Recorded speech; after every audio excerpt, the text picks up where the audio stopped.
Good evening, it's 6 o'clock on Friday, November 10th, 2016. Welcome and thank you for joining us tonight for the English edition of our news, where we bring you today's top stories translated into English every weeknight.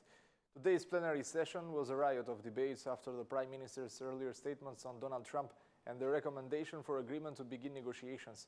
The Prime Minister said the European Commission's recommendation came due to the series of reforms launched by the governing coalition. The progress report praises the government's commitment to the reform agenda. We continue the fight against corruption, and the report notes that steady progress has been made, he said, declaring that the only condition for accession into negotiations is the vetting law, and criticized the opposition for trying to block the country's integration. Addressing lawmakers in parliament, the Prime Minister said that the opposition, the Democratic Party, was trying to block the implementation of the justice system reform by asking the Constitutional Court to review the vetting law, which requires the re-evaluation of personal and professional backgrounds for judges and prosecutors. Yesterday, Albania received a positive and unconditional recommendation from the European Commission. The recommendation was so positive that the DP leader failed to succeed in blurring it. Over the past few weeks, we have all heard that opening the accession talks would be subject to the fight against cannabis, to the formation of a technical administration, and to the next general elections. However, the EC has recommended opening the negotiations, a fact that just 3 years ago seemed impossible. If implementing the vetting law is to be a condition, its absence has nothing to do with this government, but with those who have blocked the legislation by sending it to the Constitutional Court to suspend it as anti-constitutional. The opposition is making attempts and preparations to obstruct the law implementation even after the Venice Commission provides its opinion. The ruling majority is ready to implement the law, Rama stated. The former Prime Minister Sadi Berisha responded to the Prime Minister, declaring that negotiations accession recommendation is thanks to the opposition who voted for the judicial reform. The Democratic Party will open the negotiations. The Democratic Party requested negotiations without conditions. The recommendation is a merit of the opposition's vote in favor of the judicial reform. The opposition has done and will do everything, declared Berisha, who also commented on the Prime Minister's statements earlier against Donald Trump. The Prime Minister reminded that he was not the only one to criticize Trump, who was a candidate at that time.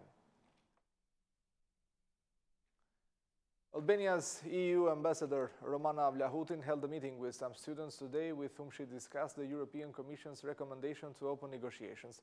She considers this process to be very important, and the EU ambassador declared that Albania will need to work for around a decade to fulfill all the priorities and be integrated into the European Union.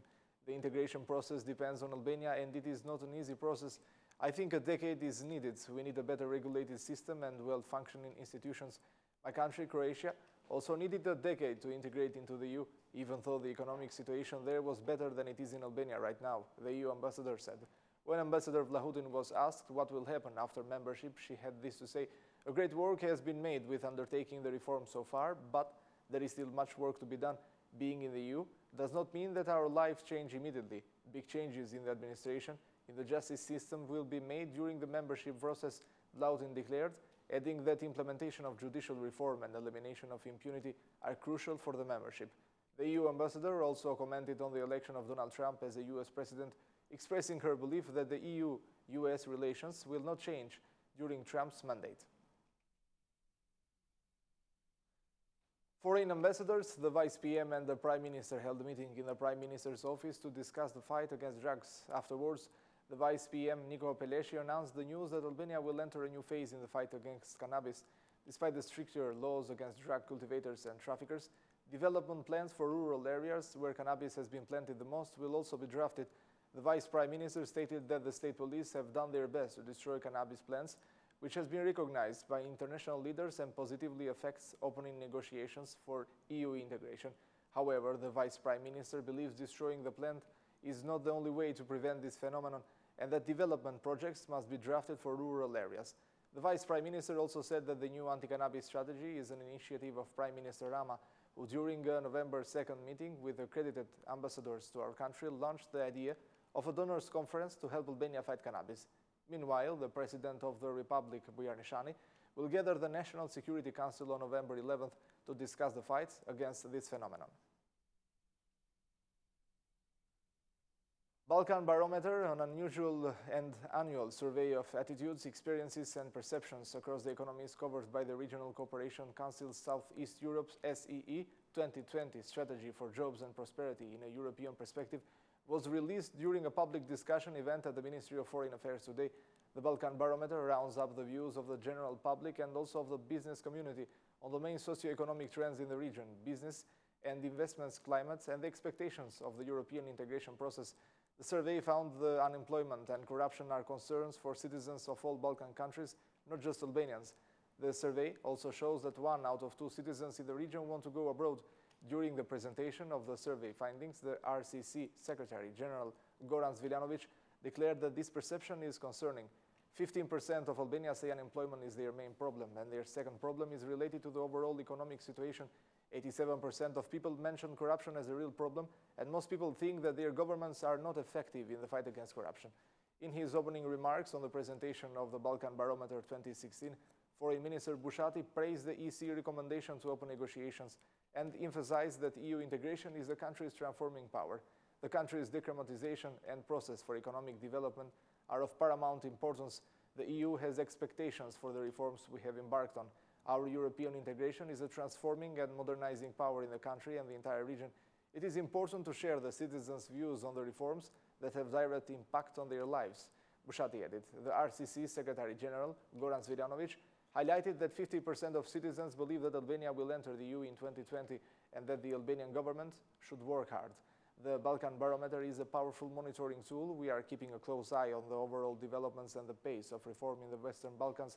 We are also monitoring how the key priorities are seen by the region's citizens and businesses, Svilanovic said. As temperatures have begun to fall and areas above 800 meters are receiving snow, the flood situation continues to be problematic. The emergency service says that there are damaged bridges in Dibër, leaving thousands of residents isolated. The corpse of a dead man was found near the Ulza hydropower plant by a passerby. It is believed he drowned in a stream near his house. In Kukës, there are landslides and stones on several roadways, and some Bayram Suri bridges are blocked. Leja's flooding situation remains at high risk as the Mud River embankments are at a critical point. The director of the Drainage Board declared that work groups are intervening at the most emergent points where the risk is higher. Fear farmers claim their agricultural lands are flooded, damaging the grown vegetables. In Shkodër, water levels decreased in houses and on roads. However, it is still high in agricultural lands as hydropower plants continue to release controlled discharges.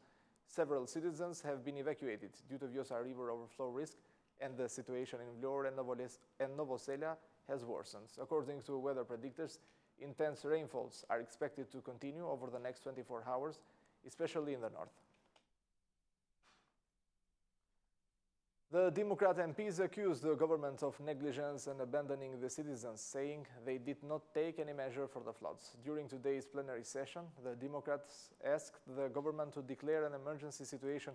Many families do not have electricity. The government is not reacting to the floods in the country. The local and central governments have not taken any measures. The situation is getting worse. There are 3 floods victims so far. Homes, agricultural lands, and businesses have all received damage from the flooding, declared the Democrat MP Edmond Spaho. The Democrat MP Helidon Bushati asked the government to declare an emergency situation. In response, the Minister of Energy and Industry, Damian Gjiknuri, declared that flooding is an unpredictable natural phenomenon and emphasized that the government has been engaged in relief efforts in order to minimize the consequences. There are floods even in developed countries. Floods are a natural phenomenon. We have taken measures and we have given information to citizens about flooding. The Albanian people are aware of the government's efforts, said the minister. That's all for our English edition this evening. Please join us again Monday through Saturday at 6 p.m. for your local news in English. My name is Zeno, and on behalf of our news, thank you and good night.